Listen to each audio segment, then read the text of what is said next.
if you have these placements, I'm not saying these are destructive or bad or fatal relationships, but they're surely more risky, or should I say these are fragile. Handle with care. Please like my videos, please subscribe to my channel, and please press the bell icon so that you get to know when my latest video has come. And to learn more and to find a video relevant to you, please do check out my videos list. Hello, namaskar and adab to all my friends. From your friend astrologer and guide Irfan, once more with you from your very own channel, Astro Assurance.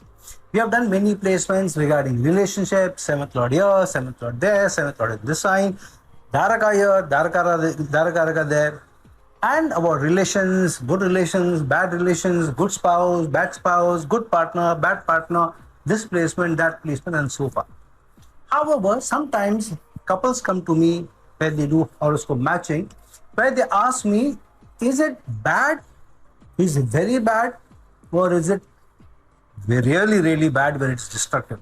In some cases, I tell them, this is not bad, but there is surely some risk. These are slightly risky relationships.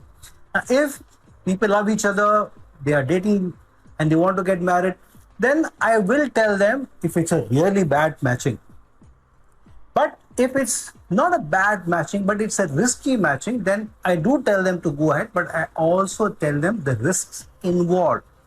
Now, in this video, I'm not going to tell the risk involved in each one of them, but I'm going to give you that if these are the placements in your horoscope and your partners, if you're already in a relationship or going to get into a relationship, then these are some of the placements that you surely should be aware of.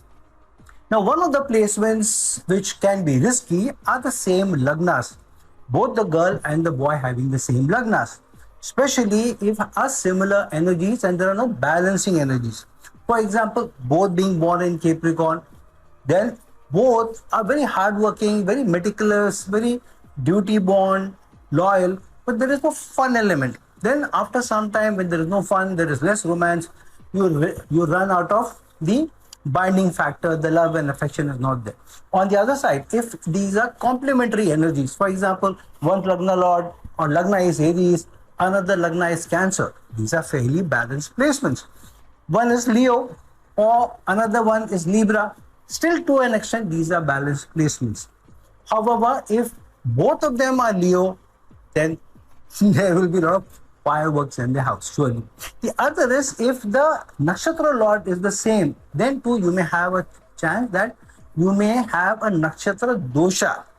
Similar nakshatras or same nakshatras or similar kind of nakshatras may also invite more trouble unless they are very auspicious ones. So for example, both of them are born in, say, Magha Nakshatra, ruled by Ketu, or both of them are born in the Anuradha Nakshatra, born which is Saturn's nakshatra. So yeah, both of them are Anuradha, slightly better auspicious nakshatra, still challenging because you run into a nakshatra dosha. I made a video on the nakshatra doshas. Do see that. I'll try and give you a link also in the comment section below. If you think you have a nakshatra dosha, do see that video so that you get more details. The third is when the nakshatra energies are opposing energies. For example, one is born in the Vishaka nakshatra, and another one is born in the Mula Nakshatra. So here Vishaka Nakshatra is more materialistic nakshatra, Mula or Magha or more giving, more donating, more charitable nakshatras. Or one is in Aslesha Nakshatra, another is in Mula Nakshatra. Then too, these are not easy nakshatras to contend with. However, on the one hand, say one is born in the Mula Nakshatra, but another is born in the Rohini Nakshatra, or born in the Pushya Nakshatra, or born in the Punarvasa Nakshatras, better Nakshatras, then too it can be good. However, if one is born, say for example, in the Aslesha, another in the Jyeshtha, then too there can be a problem. So, opposing Nakshatra energy should also be avoided. For example, if you are born, both of you are born in a similar Lord's Nakshatra, both of you are born in Rahu's Nakshatra, or if both of you are born in the Ketu Nakshatra, one is born in the Magha Nakshatra and another is born in the Ketu Nakshatra, then it could be a problem. Or both of you are born in Mars-ruled Nakshatras, one is born in Dhanishta, another is born in the Chitra Nakshatra, where the birth nakshatras are concerned, yet again there may be a problem. Now, another challenging aspect would be overall life is not easy because both of your Lagna lords are either combusted or debilitated or retrograde. So, if one is retrograde, one Lagna lord is retrograde, another one is combusted, there can be still okay energies. Both of them are retrograde, both of them are combusted, both of them are debilitated, then too there is a problem here. If there are opposing Lagna lords with opposing energy, for example, one Lagna lord is Jupiter, another Lagna lord is Venus, again opposing energies, both are the leaders of opposing tribes. One Lagna lord is Sun, another Lagna lord is Saturn, again opposing energies, not easy energies as well. Now, if there are compatible Lagna lords, it's still okay. For example, both are born with benefic Lagna lords. For example, Mercury Venus, Venus Moon, Mercury Moon, they are still okay. However, opposing energies where can be incompatible Lagna lords, especially if both of them, for example, as I said, one is Sun or Saturn, then it could be a problem. Then seventh lords, which are the harbinger or the significator of relationship. If both of them are either combusted or both of them are retrograde or both of them are debilitated, that too it can be a big problem. For example, even if they are complementing energies, but both are retrograde. For example, one is Jupiter, but once Jupiter is retrograde and another's Venus is debilitated, okay, or another's Moon is debilitated, or both Jupiter is debilitated as well as Moon, which is another person's seventh lord, is also debilitated, then it could be a problem. Then if the seventh lords are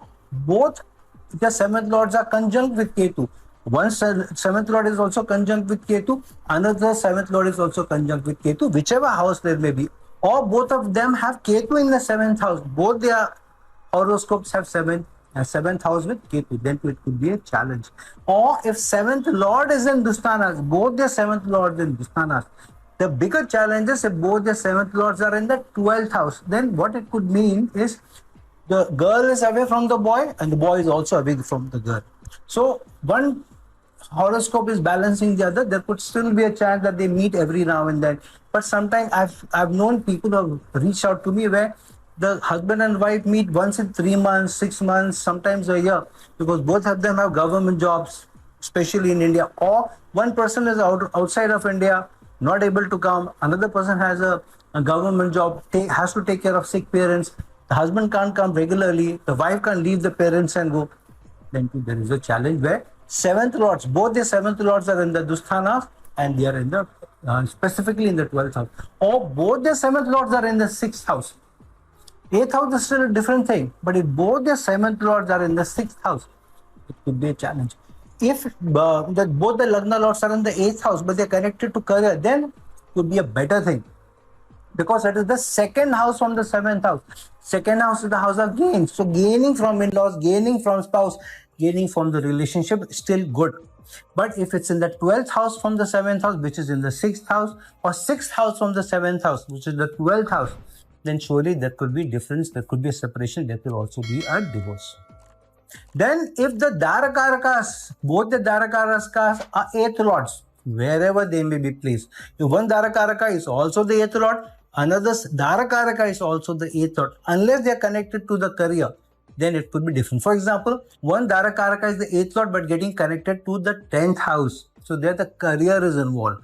Another Darakaraka is placed in the 2nd house of income, livelihood, then too it could be some balance. But it's better if you avoid, or I would not say avoid, but it is slightly risky when both your Darakarakas are 8th lords, not placed in the 8th house but 8th lords. Then one of the biggest challenges could be, which is continuous for a long time, but it is not whole life, but risky, is when both are born in the same dashas and their dashas are running more or less parallel.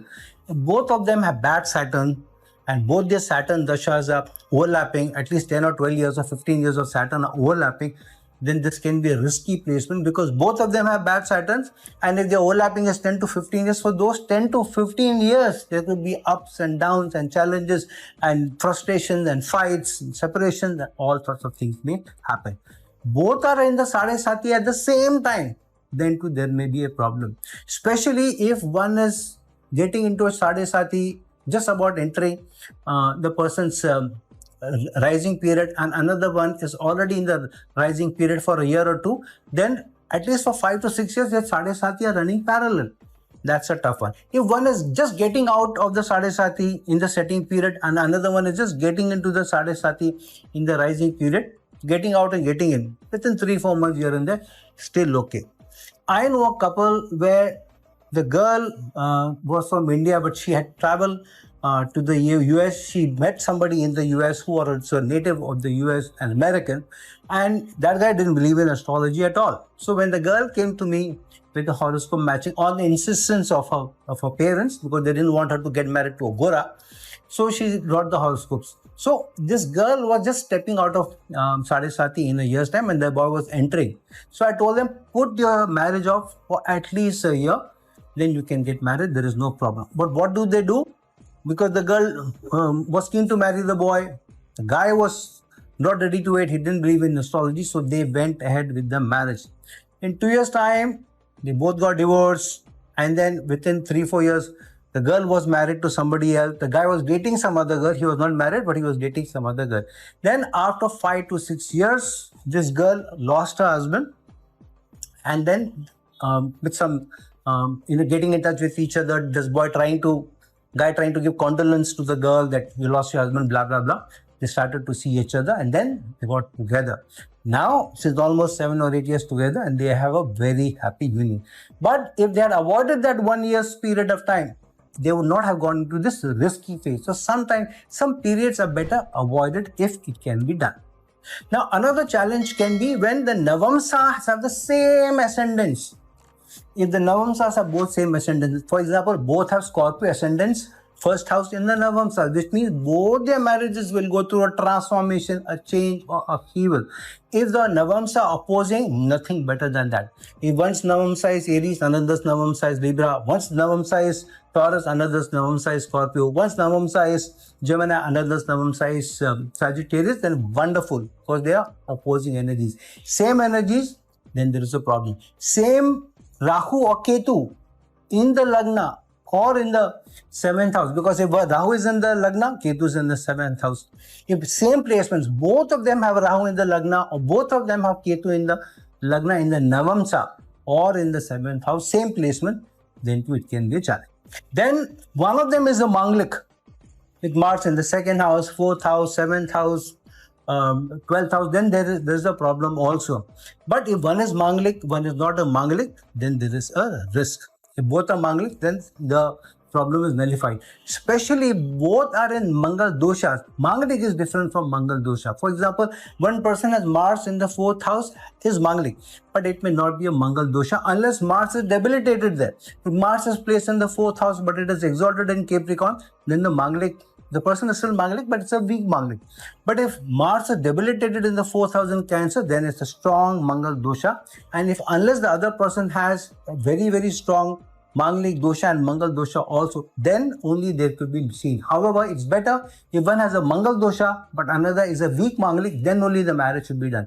If one is in a Mangal dosha, with, as I gave you the example of Mars being in a bad placement in the 2nd house and the 4th house and the 7th house, 12th house, then it's better to avoid this marriage. It can be a risky one.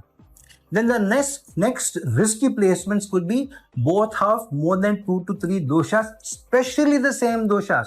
For example, both have Vish doshas. Vish dosha is where Saturn and Moon are conjunct. Or both have the Shapit dosha, Saturn and Rahu. Or both have the Papkatri dosha.